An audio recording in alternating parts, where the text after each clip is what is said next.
मंडळी, तर आज दिनांक आहे 29 जानेवारी 2025 आणि आज आपण निघालेलो आहोत आपल्या 2025च्या एका मोठ्या प्रवासासाठी, तो म्हणजे आहे गोवा.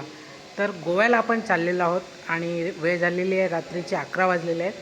तर पाहूया आपण या गोव्याच्या जी ट्रिप आहे आपली त्याच्यामध्ये काय गमती जमती करतात. तर तुम्ही असेच आम्हाला भरभरून प्रेम देत राहा, जसं तुम्ही मागच्या व्हिडिओला देखील दिलं होतं. तर या ट्रिपची सुरुवात जी आहे ती आपण करत आहोत गणपतीच्या दर्शनाने.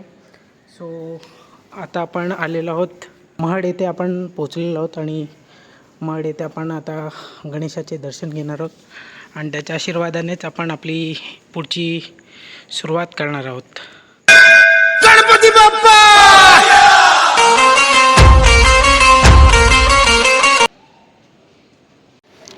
सो आपण विघ्नहर्त्याच्या दर्शनाने आपल्या प्रवासाची सुरुवात करत आहोत. सो तुम्ही देखील आपल्या या लाडक्या बाप्पाचं दर्शन घ्या. तर नेहमीप्रमाणे आपण आपल्या विघ्नहर्त्याचे दर्शन घेऊन पुढे निघत आहोत. गणपती बाप्पा मोरया. तर येत्या 1 ते 2 दिवसामध्येच गणेशोत्सव असल्यामुळे, गणेश जयंती असल्यामुळे इकडे गणेशाचा उत्सव आहे आणि अष्टविनायकापैकी एक असं क्षेत्र जिथे आता सर्व तयारी सुरू आहे आणि थोड्याच दिवसात इथे भाविकांची लगबग तुम्हाला पाहायला मिळेल. तर या महडच्या गणपती बाप्पाचा इतिहास असा आहे की हे समोर जे तुम्ही तळं पाहतात, या तळ्यामध्येच या गणरायाची जी मूर्ती आहे ही सापडली होती आणि इथूनच पुढे ती या स्थानी विराजमान करण्यात आलेली आहे आणि अष्टविनायकांपैकी एक असं एक क्षेत्र श्री वरदविनायक महड. तर आपण आता निघालेलो आहोत टुवर्ड्स कोल्हापूर आणि इथून आपला पुढचा प्रवास आहे तो कोल्हापूरसाठी होत आहे. तर तुम्ही पाहू शकता आपल्याबरोबर रोहित दाबणे, त्यानंतर समीर आणि सागर आहे. त्यांची पुढे मी तुम्हाला ओळख करून देणारच आहे या ब्लॉगमध्ये. तर मित्रांनो, आता आपण पोचलेलो आहोत पुण्याच्या जवळ खेड शिवापूर टोल नाक्याजवळ आणि एक छोटासा ब्रेक घेतलेला आहे चहासाठी. सो इथे आपली पाठीमागे गाडी आहे आणि इथे आपण आता चहा घेणार आहोत आणि चहा घेऊन पुढे निघू.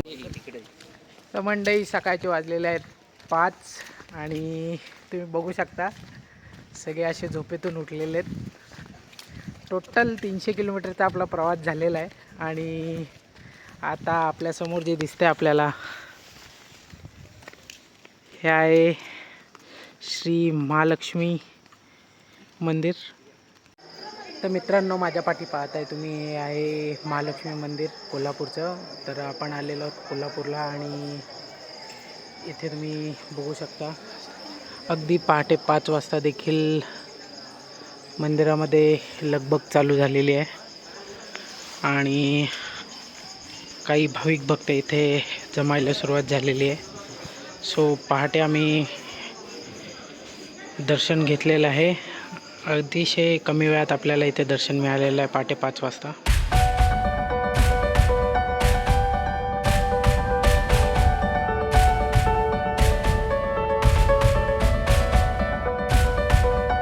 उत्कृष्ट असा स्थापत्यकलेचा नमुना जर तुम्हाला पाहायचा असेल मित्रांनो, तर हे आहे आपलं महालक्ष्मी मंदिर. अतिशय सुंदर असं नक्षीकाम या मंदिराच्या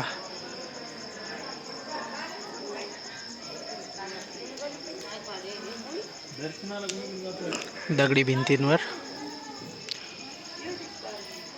जेव्हा लोकांना 2D 3Dचं ज्ञान नव्हतं तेव्हा अशी उत्कृष्ट अशी स्थापत्यकलेची आपल्यासमोर काही उदाहरणं आहेत.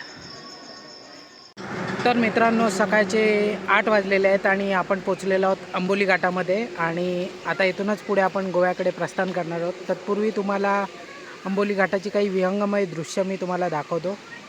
2 वर्षापूर्वी येथेच आपण आलो होतो आणि येथे आहे, तुम्ही माझ्या पाठी बघू शकता, हा आहे पर्यटकांचं मुख्य आकर्षण असलेला आंबोलीतला धबधबा, घाटामधील धबधबा. तसेच याच धबधब्यासमोर हे आहे आंबोली घाटाचं नयनरम्य असं दृश्य. सकाळचे वाजलेले आहेत 8:30 आणि आता आपण पोचलेलो आहोत आंबोली घाटामध्ये. तर माझ्या पाठी जे आहे ते आंबोलीतील पर्यटन स्थळापैकी एक आहे आंबोलीतील धबधबा. पर्यटकांची तुडुंबाची गर्दी असते आणि माझ्यासोबत आलेले आहेत माझे मित्र, हे सगळे आहेत आणि यांच्यासोबत मी गोव्याला चाललेलो आहे. तर येथील पुढील प्रवास जो माझा आहे तो गोवा.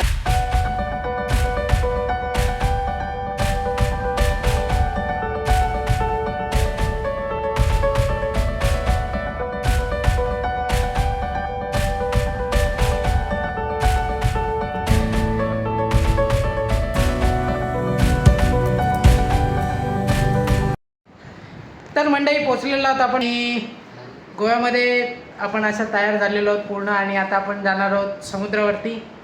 सो रात्रीची जी गोव्यामध्ये लाईफ आहे ती कशी आहे मी तुम्हाला या व्हिडिओतून दाखवणार आहे. सो आजचं आपलं प्लॅनिंग आहे की आपण आज कलांगूट बीच, बागा बीच, टिटो लेन ह्या सगळ्या लेनमध्ये आपण फिरणार आहोत आणि नाईट लाईफ एन्जॉय करणार आहोत. तर चला माझ्याबरोबर तुम्हीही एन्जॉय करा ही नाईट लाईफ.